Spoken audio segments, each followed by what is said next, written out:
Since the Renaissance, it had been known that there was a pagan cemetery beneath St. Peter's Basilica. In 1574, workmen had accidentally broken through the vaulted ceiling of an ancient mausoleum. A torch dropped into the interior had revealed shimmering gold mosaics and a floor carpeted with bones. A half-century later, an elaborate marble sarcophagus had come to light, whose epitaph, which encouraged passers-by to sample the pleasures of wine and women, had so horrified Vatican authorities that they smashed the lid and threw the pieces into the Tiber.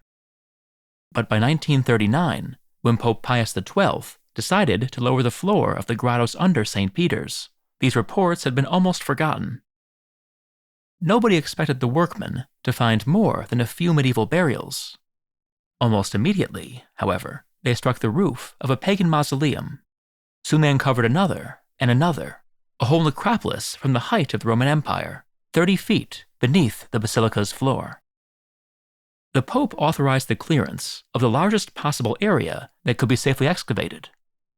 Despite delays caused by crumbling foundations, masses of stone-hard packed rubble, and a gushing subterranean stream, work advanced steadily in the direction of the high altar, revealing more and more of the Vatican's pre-Christian history.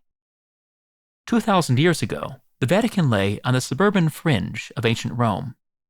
It was dominated by a hill, the Mons Vaticanus, whose slopes, now crowned by the Apostolic Palace, were mantled with scraggly vineyards and pockmarked by clay pits. This insalubrious area, notorious for its swarming mosquitoes, had only two noteworthy features. One was a temple of the eastern goddess Cybele. The other was a string of imperial estates along the banks of the Tiber. Parts of the imperial properties closest to the river were landscaped into gardens. Other sections seem to have included a practice track for charioteers and at least one artificial pool for naval combats. But the dominant structure was a large circus, begun by Caligula and completed by Nero. Though smaller than the Circus Maximus, it boasted a towering granite obelisk brought by barge from Alexandria. Over the course of the 2nd and 3rd centuries, a necropolis developed between the Circus of Nero and a road that ran a short distance to the north. Near the Tiber, several gargantuan tombs rose in the shadow of Hadrian's mausoleum. One of these, a towering pyramid known as the Meta Romuli, survived until the Renaissance, when it was demolished for its stone. Most of the tombs in the necropolis, however, were small mausoleums. Built of brick-faced concrete, they stood in neat rows by the roadside, their facades washed with plaster and trimmed with terracotta. Inside, their walls and ceilings were richly decorated, some with mosaics, others with figured stucco, nearly all with frescoes. These represented a wide range of subjects, scenes from Greek myth, personifications of the morning and evening stars, even a portrait of the Egyptian god Horus. Each mausoleum remained in use for decades, and some received burials for well over a century. The families that owned them belonged to the Roman equivalent of the upper middle class. Many of the men interred there had been functionaries in the imperial bureaucracy. A remarkable number were either freedmen or their descendants. Virtually all, at first, seemed to have been pagan, but from the 3rd century onward, a growing minority were Christian, apparently attracted by a small monument in the heart of the Vatican Necropolis. That monument consisted of 3 niches cut into a red painted wall. The lowest niche, beneath the surface of the surrounding pavement, was covered by a perforated lid. The upper 2 niches were framed by miniature columns. This was almost certainly the structure described by a Roman priest named Gaius around the turn of the 3rd century as the Trophy of the Apostle Peter, who had, according to an ancient tradition, been executed in the Circus of Nero. Both the Trophy of Gaius and the red wall behind it were constructed during the late 2nd century. Not long after, the red wall began to crack, and a buttress, later covered with Christian graffiti, was built on one side of the trophy. Later, an additional buttress was added on the other side, and a railing was built across the front. Later still, the small courtyard facing the trophy was paved.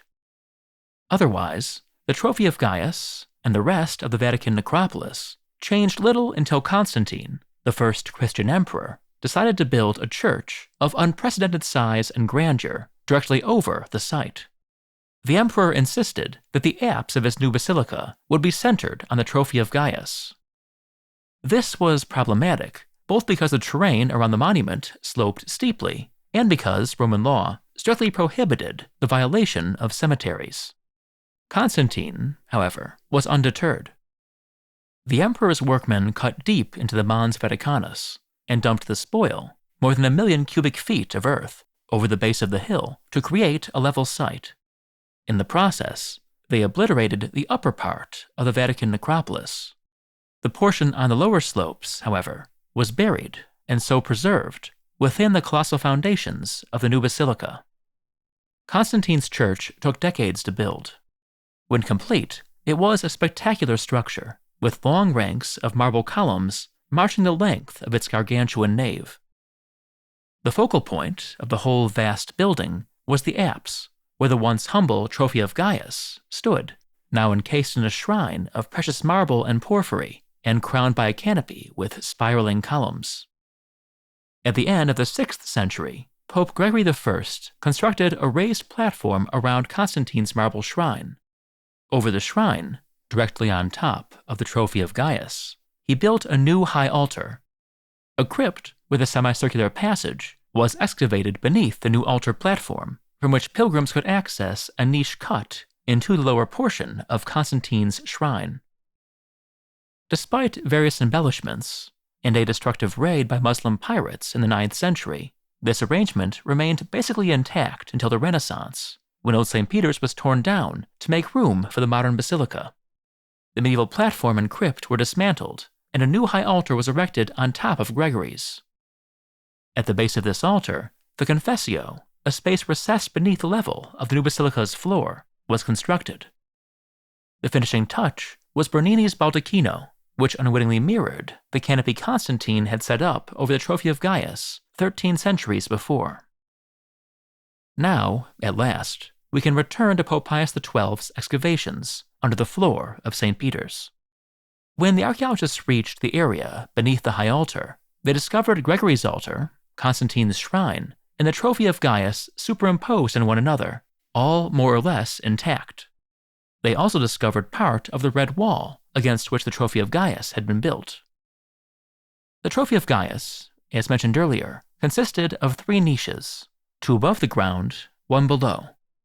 Behind the subterranean niche, the foundations of the red wall bent upward, and in a recess just beneath, the excavators found the bones of an elderly man with a powerful physique. They conjectured that the builders of the red wall had stumbled upon a body which was identified with the Apostle Peter. Whether the bones were in fact Peter's is still debated. There were certainly burials in the area before the mausoleums of the Vatican Necropolis were built. Several inhumation graves, at least one apparently dating to the 1st century, were discovered in the immediate vicinity of the Trophy of Gaius. Equally significant is the fact that the site has been associated with St. Peter since at least the 2nd century. Constantine, at least, had no doubt that he was building his great basilica over the Apostles' tomb. I have a new book, Insane Emperors, Sunken Cities, and Earthquake Machines. More frequently asked questions about the ancient Greeks and Romans.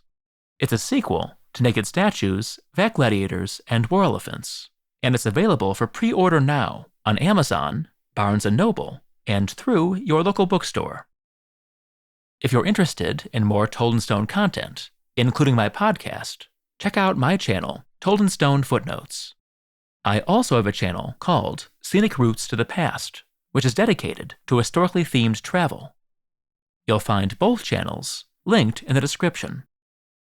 Last but not least, please consider joining other viewers in supporting Told in Stone on Patreon.